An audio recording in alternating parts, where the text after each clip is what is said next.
Hey guys, it's Jessica with Pull Through Sites, and I'm sitting here with Chris with Anvil Campgrounds. He is the third generation owner of this campground that's been around for 65 years. Love that it is family owned. We have the fourth generation sitting back there as well. He's coming out and hiding every once in a while. But so Chris, tell us a little bit about you, the campground, and you taking over. Yeah, so I own Anvil Campground. I've been in my family for actually 66 years. Awful close. Next year will be 67. So I'm third generation owner. My son, he's one of the fourth generations. But yeah, super family affair. My nephew works here currently. I don't know. Every member of our family, I have a bunch of brothers and sisters. They have all worked here. Super family organization. I came to take over in 2005, so it's actually been some time. Still a rather young guy, but I got started at the age of 23, and at that point we've just done a lot of work. We've redid all the utilities first and foremost, and now we're at the point where we can start adding more and more entertainment, more fun stuff. But yeah, we're beautiful campground, anvilcampground.com. You can follow us there on all of our social media channels. We actually won the Small Park of the Year from National RV Parks Association a couple of years ago. Locally, we won the Williamsburg Small Business of the Year, which is pretty awesome to represent the campgrounds amongst all the other local businesses, and that was last year. So we've been rather blessed getting some notoriety, but it's been a long time coming. Like I said, it's been in my family for 66, almost 67 years now. Wow. So your grandfather started, is that right? Yeah, he started, my dad was 13. So back in the 50s, when you're that age, you do everything alongside your dad for free. He made sure he always told us it was free. But hand dug everything, planted all the trees, did everything. It was kind of right at the camping evolution. Was booming, and they just kind of caught wind. Williamsburg were super touristy, but back then it really wasn't. We were here before Busch Gardens, Water Country. Colonial Williamsburg was a thing, but not really. We were here before Jamestown, Yorktown. So there was some luck, involved because it kind of grew around us. The whole city grew around us. Yeah, here we are, still 67 years later. 66, that's what I saw like on your website. I thought it said something like, you guys were the fun before all the fun got there. More or less, yeah. Yeah. So 60 campsites, 4 cabins. What do you have on site? Like you took over in 2005. You've kind of really brought in a fresh perspective to the campground. What have you brought in to really come with the modern day camper? Yeah, so we're super big in technology. We're big into infrastructure. So we started section by section renovating our campsites. We made sure we put in the best electric, the best utilities, the best way to do it, with the best wiring and how to do it specifically. I mean, this is probably nerdy stuff, but each campsite, we made sure we wired directly from the main panel to each pedestal. That way, if campsite 62 had a problem, all the campsites wouldn't be affected. So it just really increases the better experience for everything. We got the best Wi-Fi, we got cable. Everything we did, we just try to do high-end, especially that's important if you can afford it. Now, it took us a lot of years before we can do that. It makes it a lot easier because if you're constantly fixing everything, you really can't advance on anything, and you're spending all your day. And as a campground owner, it gives you a better quality of life. You're not getting calls all the time to fix everything if you do it really, really well the first time. So there's a whole lot of pluses. Better experience for the guests, better experience for the staff and ownership and management too. I will say one of our frustrations we do a lot of public parks, so like state parks and Corps of Engineers, things like that. Those were not wired like that. Yeah. So if you're on the last run of that row, you're not getting 50 amp. Yeah. The wire wouldn't be big enough rated size. Yeah. So that's awesome that you guys do that. So who do you cater the park towards? More full-time weekenders or like families that are doing a week-long trip? A typical year, I always talk about it like COVID, non-COVID, because in a typical year, much longer stays, especially for us specifically. We're in a touristy area. and there's so much to see. You could stay a week and you just won't have time to see everything. So typically you'll see much longer stays. Now this year was different. We were shut down for quite some time, but when they started to come back, also we typically get a lot from the Northeast, and a lot of people from the Northeast, Pennsylvania, New Jersey, New York, they weren't allowed to come to Virginia, or vice versa. Virginia didn't allow them to come. So that's really a lot of our typically where our guests come from. But this year it was mostly all Virginians, and like really within like an hour. And what we saw this year in particular, we went from being a campground where they would do all the stuff today. It was a more traditional style campground. We turned into a weekend campground, and which is very similar to all the other campgrounds in the state, because it was just Virginians and they were just going within an hour to get away. People did more camping here instead of just going to all the attractions. So we created a lot of weekend events. We did a lot of, hot dog roasts, snow cones, music. We did all kinds of stuff. We kind of transformed ourselves into more of a campground, like weekend type campground, because that's what it was this year for us. Right. So what are your plans then for 2021? Are you going to mix the two and cater to both? Yeah. We've always been trying to build up that, guest base too.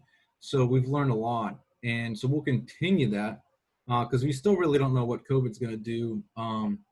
What we have seen is, everyone's really a lot more comfortable with it, even though now the numbers are just absolutely, out of control in just about everywhere. But we'll still do the same kind of thing to cover that. And if people are comfortable to go out to the parks, they could do that. We don't know what restrictions are going to be on the parks. They're open at limited capacity. Are people going to come from the parks? Or are they still just going to come to just kind of get away from the weekend? So we'll be better, way better suited. So we'll have options for if they're going to want to come weekend, or they want to come do the traditional Williamsburg thing and go see everything. We'll be set for that. So we're going to be prepared. And we created free weekend events. We started in the summer. We carried it into the fall with like music and hot dog roast and kettle corn or popcorn, or depends on the time of the year. But we'll continue that with stuff every weekend in the spring, summer, fall, and depends on what the restrictions allow us. We'll open up more, do more stuff. But we'll be ready for, hopefully we're ready for however it rolls this year. That's awesome. I love the pivot. I love that you were so used to, kind of those week-long 2-3 week campers. Yeah. And then now you have something best of both worlds for everybody. That's awesome. I think that's great. So when people come, whether it's a week or weekend or whatever, what do you find, like, what is something they always forget?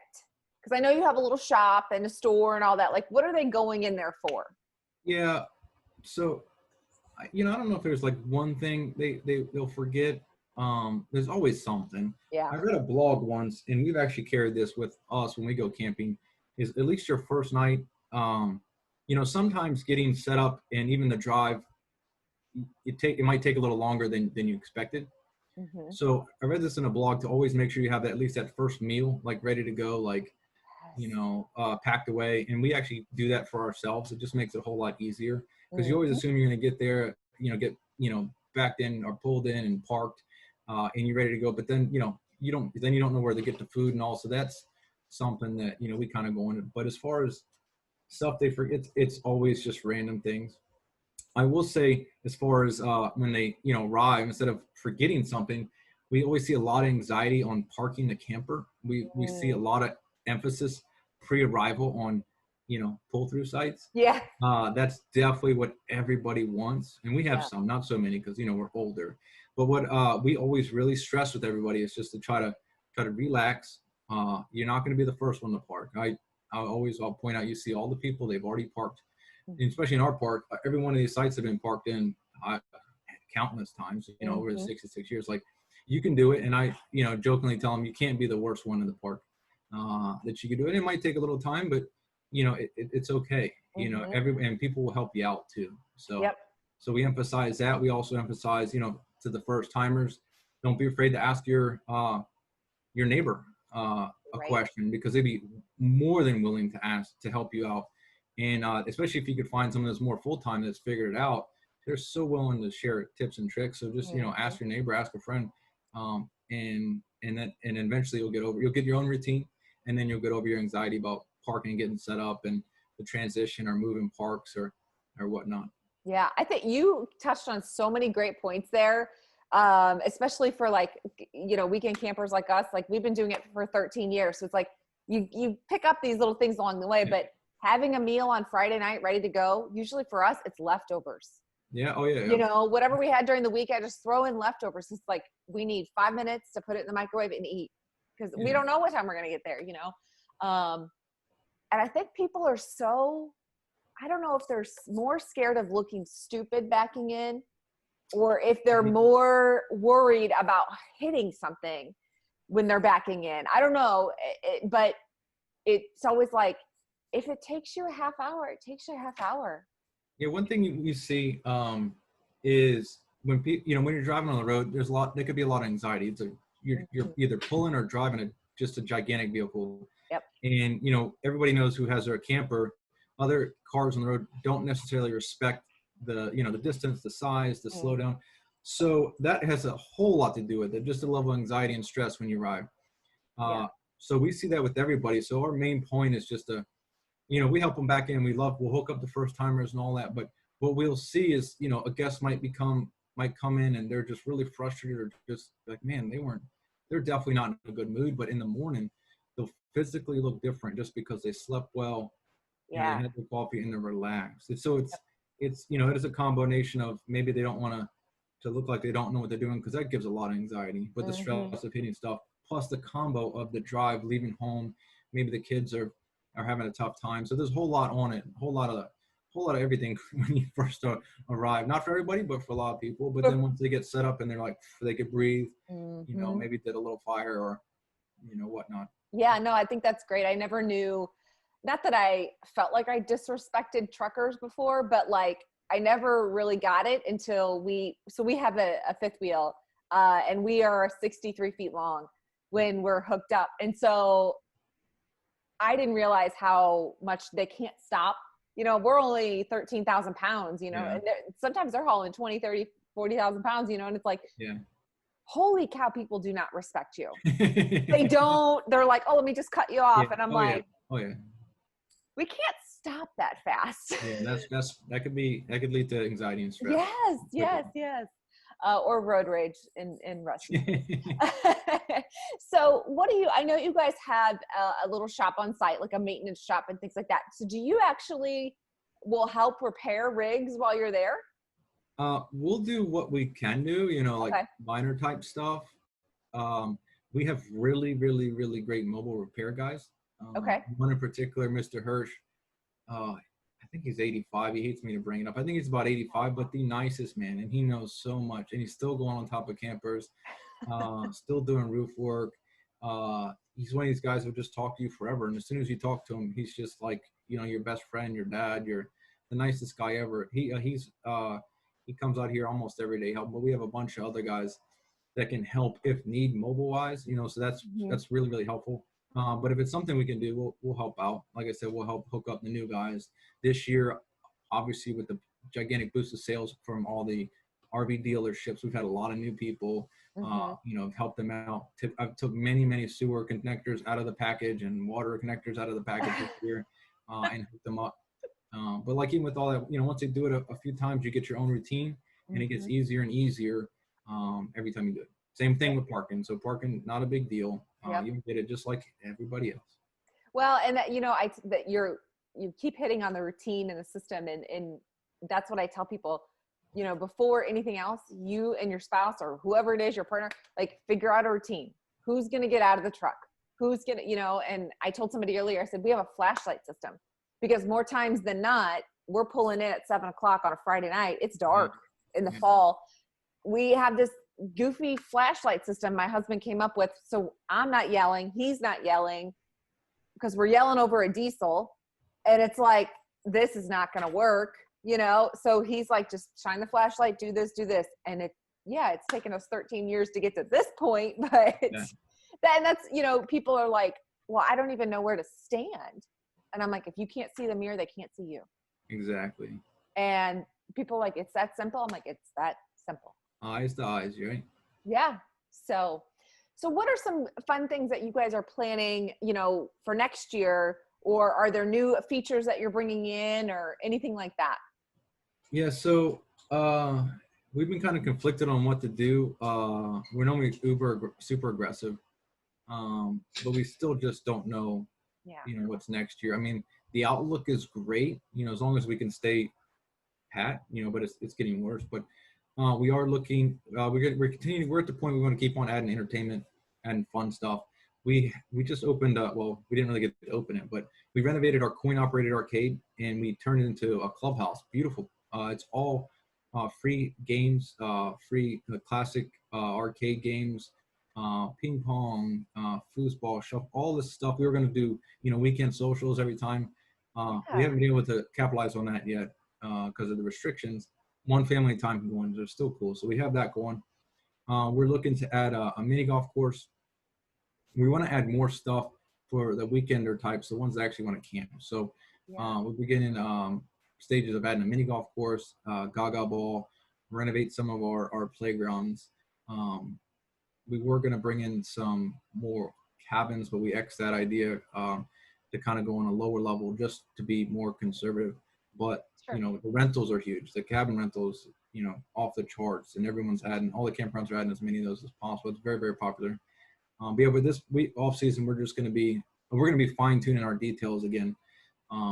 Last year was kind of overwhelming with everything we had to do on a day-to-day basis. We're going to get back to making sure everything, all the paint's perfect, all the woodwork is perfect, and on top of that, we're going to be renovating and adding some more entertainment features to accommodate those, you know, camping style weekend campers, and for the enjoyment of the ones that are going to come see Williamsburg as well. Yeah. So what would you say is like like right now, what's a favorite activity at your campground?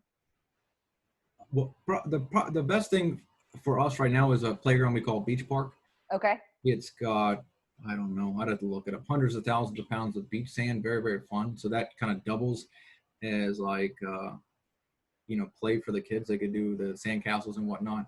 We have like a little mini zip line. That's probably the most favorite part of it. Very, very fun. Adults like it too. Got playground equipment, but that playground is extremely fun. It's newer, renovated, but we kept big trees in there. So that's one thing you see. It's a modern park, but it has shade. And where you see all these other modern parks, it's in the middle of the field. So that Hmm. we have more maintenance, upkeep. We got to do a whole lot more cleaning. But they can use it all day long. At all points of the day, there's a lot of shade. So that's really a plus for families, Hmm. small kids. The sand surface is not something that many people would want to do as far as upkeep, because, you know, it's harder to keep all your equipment, you know, clean and in proper working order. But we felt like it was worth the extra effort because it's so cool. So that park is called Beach Park. That's going to be probably the coolest point. And that's in that same area. We're going to be adding the mini golf, maybe Gaga Ball, but I think that might overload that area. So I think we'll put Gaga Ball at a different location. Okay. So you're going to have to tell me, what is Gaga Ball? You know, I first saw it at, I'm on the board for the Virginia Campground Association. We were at one of the parks probably like 3 years ago. And I was like, what is Gaga Ball? And I didn't see anyone play, but apparently, I've never played, but it's like an octagon or a hexagon, Okay. and you get a whole bunch of people, and you hit the ball, and you got to hit below the waist. Very, very, very fun game. We have some work campers that are just all about it, and they've been in my ear for a really long time. And I reached out to the other members of the Virginia Campground Association, and every one of them said it's the most It's just so incredibly popular that some people have multiple, you know, Gaga Ball pits. Wow. So we're gonna look to finally, you know, add that. You know, that'll be, you know, a lot of fun. But I have not played it. I've seen it. I'm going to have to YouTube it Yeah, and but figure this apparently it's a out. really, really big thing. I've never actually, I don't Hmm. know, I've seen him at parks before, but apparently, from everyone says the campers are really starting to learn the game and really are liking that game. Nice. So in your park, do you allow like golf carts and things like that? Or, Oh, for sure. Yeah. You know, as far as our manager style, like, we do have rules. Everyone has to have rules, but everyone's real well behaved. And the way we carry ourselves, everyone really adheres to that. We're not a party park, but I'll never forget a guest told us, I mean, this might have been 10 years ago. But they just came from a campground called the Campground of No. That's how they referred to it. Oh, And that stuck with me. I don't, I don't want to really, we just need everyone to respect everybody, have a good time, but there's absolutely no reason to have unnecessary rules or regulations just to have them. If no one's being bothered, we're fine with it because we want everyone to just have a good time. As long as everyone's being respectful, they can do that. yeah. We don't have any issues with. We're a small park. We're not a big park, so not many golf carts, but people could definitely ride them around, and we don't have any complaints. But maybe if we were a really big park and there was dozens of gas powered carts going around, maybe that'd be something else we'd have to look into. But yeah, no problem for us. So you guys have more of really like a family feel.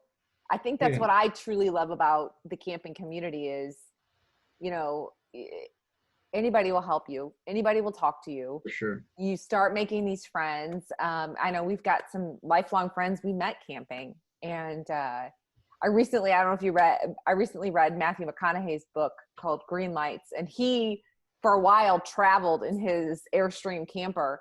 And he said this in the book, he goes, trailer park, and that's what he called them, trailer park people are some of the best people. He goes, if the door is open on their rig, you can talk to them. Yeah. If the door is closed, leave them alone. Yeah. And I think that speaks a lot. Like if people are out, the door is open, like they will help you. They will talk to you. Everything. Absolutely. They'll come running to help out for sure. Oh, for sure. I mean, there was one time I actually stopped a guy about 2 seconds before he jackknifed his trailer. Ooh. Because he couldn't hear his wife. He couldn't see her. And he was just lined up wrong. And finally, I hear her yelling his name. And finally, I just screamed his name. And he stopped and he looked. And I said, buddy, you got to go around the circle and get lined up better. And he's like, this is our second time. I was like, okay, I'll help you. You let me get you going over here, But I think that speaks to the community. Have you seen that over, the 66 years? Not you specifically, but. Yeah, I mean, and if you ever try to compare it to, hotels are great, but your hotel clientele, if anyone remembers the last time they went to a hotel and walked in the hallway, the people you passed probably didn't say hi. They probably didn't look at you. If you needed something, it's very just standoffish. Totally opposite in camping. It's open arms, everybody, you're sitting outside, people are offering you s'mores or whatever they have that they're enjoying. They're often, we get offered steaks and seafood like all the time, everyone's just about sharing and family, and their campers are in general very social, your classic campers, and they're just good people. So, it's definitely a super family feel. We attract good guests, just like I'm sure most parks do. You asked earlier, we attract families, retirees. Typically, what we get more. We get a lot more younger generation too, and people traveling, working, especially in COVID. We had a lot of people traveling, doing their work remotely, or the kids doing school remotely this year. So that was cool too. That's awesome. Well, is there anything else that any tips or advice or anything that you would give to any campers as we kind of wrap up here? I touched on some points, the whole just try to be patient. Don't stress out. You're not the first one to do it. As far as parking, enjoy, the whole tip on having some food in your back pocket, that's nice, because that'll deter that hunger with anxiety. That's not a good mix. Don't be afraid to ask for help. Some of the things that I use camping, I got from neighbors, not got from them, but got like, oh, where'd you get this or this tool? And it's made my life a whole lot easier. So don't be afraid to talk to your neighbor. And because they're gonna, more often than not, they're gonna be pretty darn knowledgeable and really willing to help. Like, you almost got to tell them, oh, I got it, because they're just, they'll jump right in. Yeah. And help you. So don't be afraid to ask a question. Yeah, I'll say some of the things that we have on our rig, I'm like, oh, look at that. I wonder where they got that, And so I'll just walk up and be like, hey, where'd you get that? They're like, oh, we got it off Amazon. Here's the link. And I'm like, oh, okay. Oh yeah. Thanks. Okay. or gosh, we've been under other people's rigs. My husband has been under it, like, oh, let me help you. Oh, your jacks aren't working. Let me help you, you know? So, well, thank you so much. This was great. I love to hear how you guys pivoted and really are bringing in every type of camper to your campground and bringing in more fun. And I can really tell that you have a good, like, attention to detail, and that matters, like culture, and that matters to you. I think Yeah, that's great. for sure. Yeah. That's awesome. Well, I will get all of your links to your Instagram and your website and everything in the description below. Everybody check out Anvil Campground in Williamsburg. Obviously, there's lots of stuff to do there, but there's even more stuff to do in the park. So, Chris, thank you so much for your time, and we'll talk soon. Thanks for having me. Merry Christmas. Yep, you too.